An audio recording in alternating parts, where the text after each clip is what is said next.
Hi, my name is Mike. Welcome to my YouTube channel. In today's video I'm going to be showing you how to use the screen capture software known as FRAPS, as well as some settings that are optimized for uploading to YouTube. As you can see, I already have the FRAPS window open. FRAPS window has four basic tabs: General, FPS, Movies, and Screenshots. I'm already on the General tab, and the General tab consists of General Settings. It has 5 settings. Start FRAPS Minimized. That allows me to have the FRAPS program minimized to the taskbar upon opening it. FRAPS window always on top. This allows me, when checked off, to have the FRAPS window in front of any window that is currently on screen. So as you can see, I just opened my Chrome browser and the FRAPS window automatically stayed in front of the Chrome window. Run FRAPS when window starts. It's pretty self-explanatory. It'll begin the FRAPS program upon logging in. Monitor Arrow Desktop. This is going to be extremely useful if you are someone like me that likes to do desktop oriented tutorials. It's going to record the desktop as well as any submenus that you choose to open. It's actually what I'm using right now to record this tutorial. Minimize to system tray only. This is perfect for anyone who, like me, likes to avoid desktop clutter. It's going to minimize the program and make it only available down here in the system tray or notification area.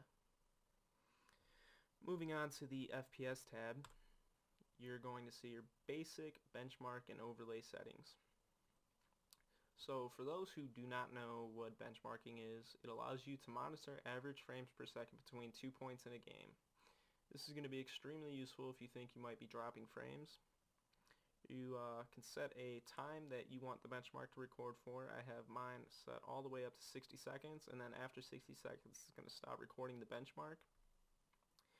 And this is going to be extremely helpful if you record a second clip and compare the two. So in the end, after recording 2 clips, you're going to have 2 segments that are 60 seconds. And what I like to do if I think I'm dropping frames is record one segment with certain settings and then another segment with different settings. And the settings that I'm referring to are your GPU settings, and by watching the 2 clips you'll be able to see which settings perform better for your GPU. And it's just an easy way to maybe get higher settings, higher quality out of whatever is being recorded. Your benchmark settings, I have mine set to FPS, frames per second. If you were to select frame times, all frame times does is contains time in milliseconds for every frame rendered, and min-max average contains total frame count, benchmark duration, minimum, maximum, and average frame rate values. So if you really want to know what's going on while checking a benchmark, I would prefer min-max average, but for now I'm going to stay with FPS.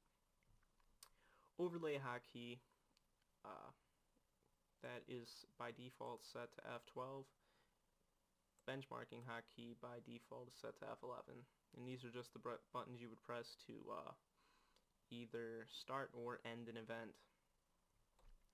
So as you can see, I have overlay corner disabled and I have hide overlay enabled, but if I was to click top right of overlay corner, you're going to see red numbers appear in the top right of your screen, and these red numbers are essentially the frames per second you are averaging. As you can see, I had it set to hide overlay. I don't really like having the numbers on screen. But if you're someone who wants to know how many frames you're averaging per second, I recommend keeping the overlay on and adjusting it to your liking. As you can see, only update overlay once per second is only updating the numbers that are in the top right of my screen per second. If I uncheck that, you will see that the numbers now change at a faster rate. So I'm going to go ahead and recheck that. Now the Movies tab, this is pretty much the core of the program. This is where you would be starting and ending your screen capture, and pretty much optimizing the best settings for your screen capture. So the hotkey for this is F9. Again, you can change all of these. Video capture settings, I have mine set to capture 120 frames per second, and the reason for that is higher FPS values result in smoother playback, but in addition to that smoother playback, you're also going to get a bigger file size. So if you're someone who's low on storage, I would definitely recommend using the 60 frames per second, 50 frames per second, or 30 frames per second settings. Screen size, this is nothing that's going to majorly affect your video. I have full size selected, so it's going to record the full resolution of my screen. And this is very useful if I'm recording a game. However, you could do the exact same with half size. Only difference is it's going to store half the resolution of the game screen. So you're just going to get a smaller window to watch whatever your recording was in. Sound capture settings, if you're recording external sound output, definitely have this checked off. This is going to be extremely useful if you're someone who's maybe playing with another person and you want the person who is viewing your video to be able to hear what that person that you're playing with, what you're going to want them to be able to hear what they're saying. So definitely have this checked off if you plan on playing with one or more people. And record external input. If you plan on commentating over videos like I am, you're definitely going to want to have that checked off. As you can see, I'm using the blue snowball microphone to do my commentary over this. Stereo, you can just leave this checked to that. It's already there by default. I believe if you select multi-channel, it's going to distort the audio in your final recording, so we definitely don't want that. If you were to check this off, it would only record the audio that you were putting in when pushing a certain button. I'm going to leave that checked off because I want it to record my audio from start of the recording to the end of the recording. These settings down here are optional. I never mess with them. I would recommend you don't mess with them either. Hide mouse cursor in video, that just makes the mouse cursor when recording disappear. Lock frame rate while recording, and force lossless RGB capture. I just leave all of these unchecked. They're not really necessary and don't really do anything for you when recording. Screenshots is going to allow you to capture a screen capture, but not a video screen capture, a photo screen capture. Hotkey for this is F10, and you have 4 formats that you could save the image in: BMP, JPEG, PNG, and TGA. I have mine set to JPEG. Again, this is all personal preference. Screen capture settings, you can have the frame rate overlay on screenshots, so the numbers that you see up here will also be included on a screenshot.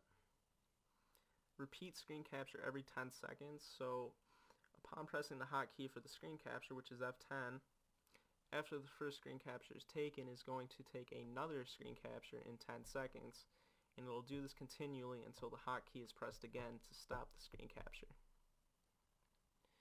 So that pretty much wraps up the video. These are just some of the settings that I think are best optimized for uploading to YouTube. Again, most of these are personal preference, and some of these I would just leave to what I already have them set for the best quality output. If you have any questions, comments, or concerns, please feel free to drop something in the comment section below, or even private message me. I'm open to any input or feedback I can get. And I hope I could get you guys a better understanding of how to use FRAPS. If you're interested, check out my last video, which was a tutorial on how to create a YouTube banner in Adobe Photoshop CC. I'm going to leave a link to that in the description, as well as an annotation on screen that should pop up about now. Hope you guys enjoyed the video and have a great day.